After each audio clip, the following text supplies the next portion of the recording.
December 7, 1941 significantly changed the course of World War II. On this day, the Japanese armed forces carried out an attack on the largest U.S. naval base in the Pacific with unprecedented audacity and aggression. This historical event is known as the attack on Pearl Harbor or the Hawaiian Operation, depending on Japanese sources. As a result of this attack, the U.S. was forced to temporarily retreat from the naval arena and officially join World War II, upsetting the balance of power. Over time, Pearl Harbor has become the source of many legends and discussions that make us think about its historical significance. Although Pearl Harbor is a thing of the past, we continue to study this event, and in the next few minutes we will tell you everything you need to know about Pearl Harbor. Wayne Rooney, an ordinary sailor from the U.S. Navy who was sent to Hawaii, will help us in our conversation. Thanks to his experience, we will be able to penetrate the atmosphere of that day, which, as you know, began early in the morning. At 7:55 a.m., Japanese aircraft and submarines launched an attack on Pearl Harbor that lasted a little over 2 hours. As a result of this attack, 2,500 people died, and 4 battleships, 1 cruiser, 2 destroyers, and 188 American aircraft were lost. The Japanese side itself lost 29 aircraft and 55 pilots.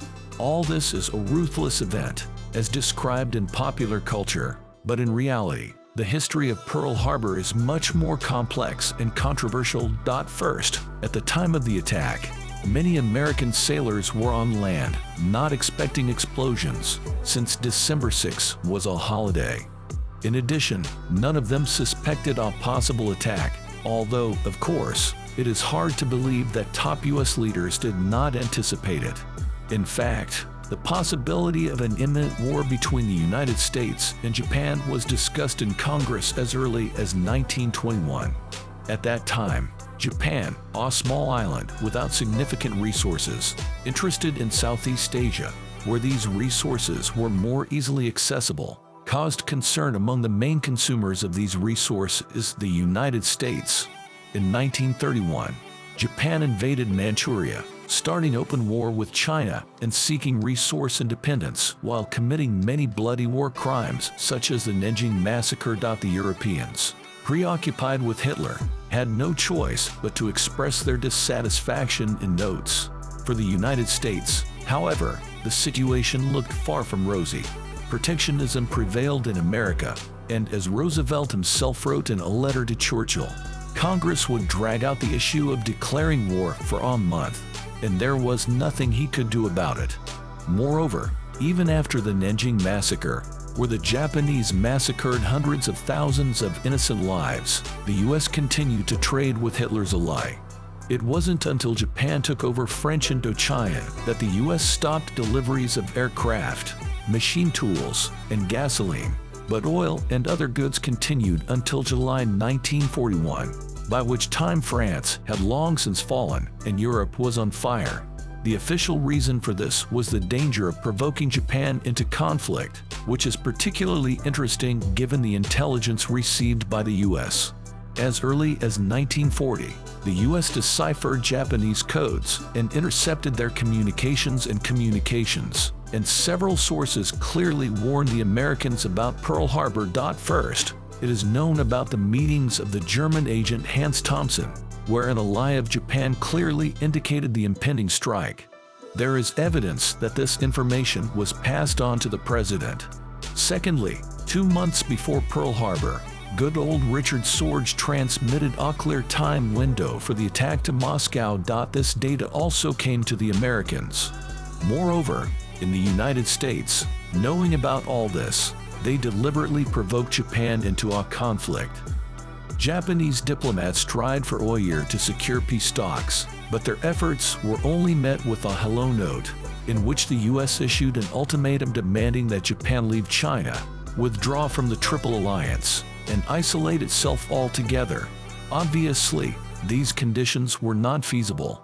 Kazuki Kotoba, the grandson of the then Japanese foreign minister, in his memoirs recalled how his grandfather rejoiced at the coming world and receiving an ultimatum from the United States was a shock for him, after which the Japanese realized the hopelessness of the situation and began to prepare a plan of attack on Pearl Harbor.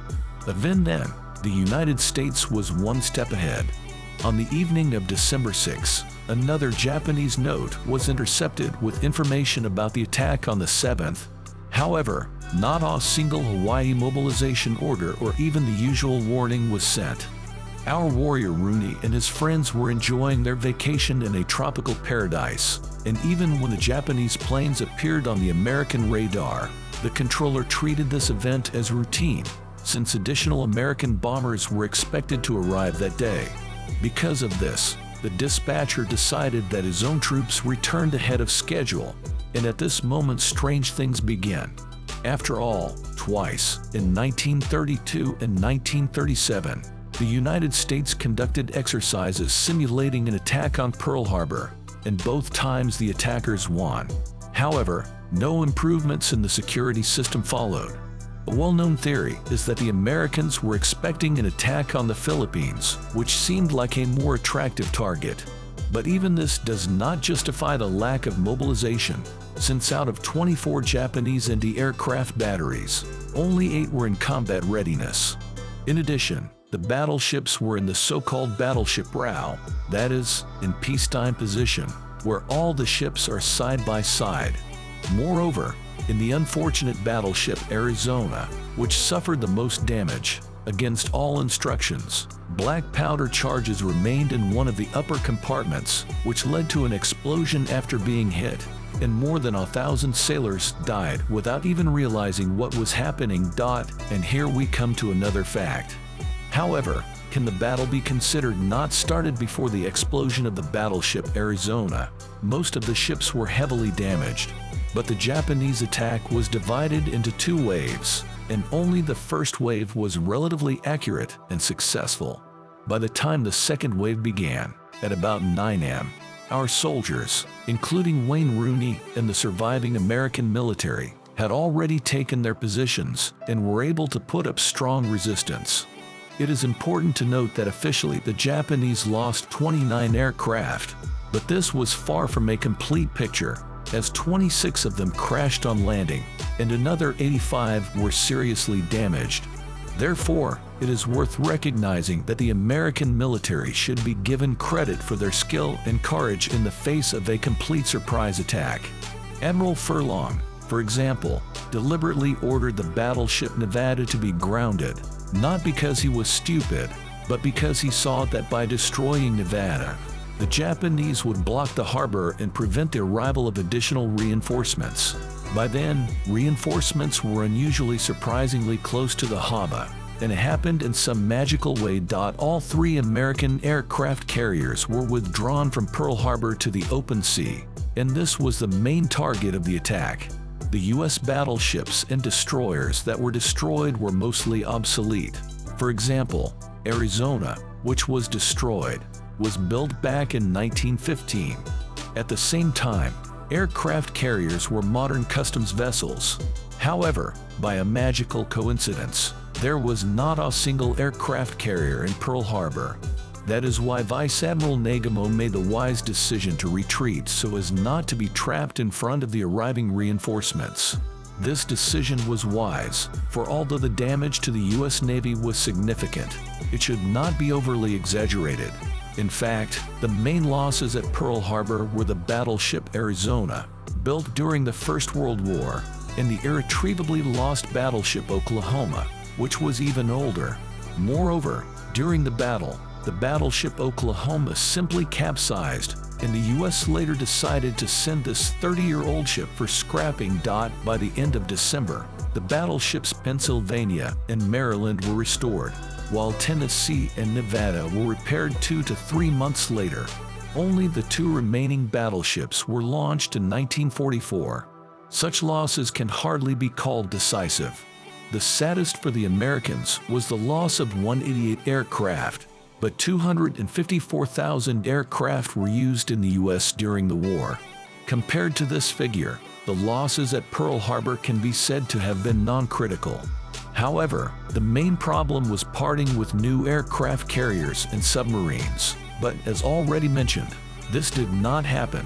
Instead, there was a sudden and brutal attack that caused a wide resonance in society. This resonance was underscored by yet another surprising coincidence. Japan planned to warn the United States about the attack half an hour before it began, but due to bureaucratic delays, the document was delivered half an hour after the attack began. This allowed the Americans to further inflate the propaganda machine. Pearl Harbor became a bloody and completely unexpected atrocity, although the possibilities of this attack were known years before. As a result, President Roosevelt received a long-awaited relief from problems with Congress, as U.S. society demanded revenge. The very next day after the attack, Roosevelt delivered a military message to the nation. They don't like to mention, but after Pearl Harbor, camps were set up in the United States, where 120,000 Japanese living in the country were sent. These camps were almost openly called concentration camps. The head of the camps, John Les, expressed his intolerance in official speeches, stating that the Japanese should be wiped off the face of the earth. As a result of the events that followed Pearl Harbor, we are well aware that the Japanese were bombarded by Tokyo, and their loss in the war became inevitable. The atomic bombings of Hiroshima and Nagasaki, which in their right mind cannot be considered a fair response to Pearl Harbor, have become part of the story. However, do not forget that the Japanese committed so many war crimes that it is difficult to list them. If we consider Pearl Harbor in terms of statistics and history, then we can agree that the damage inflicted on the American Army was not so significant. In fact, this damage may not have occurred at all, since the Americans had already been in possession of the ciphers and correspondence of Japanese diplomacy since 1937, even earlier than the Japanese themselves. However, somehow, the United States brought the situation to Pearl Harbor, which happened at the most opportune moment and was most beneficial for the American government. However, one should not draw conclusions about a deliberate provocation by the U.S. government. War is full of similar attacks that come to the tables of commanders during hostilities. Most of them turn out to be provocations or a bluff from the opponent. The problem lies rather in political games and the U.S. belief in its own power, which ultimately led to irreversible consequences. And these consequences in themselves turned out to be even more irreversible. Until we meet again, friends.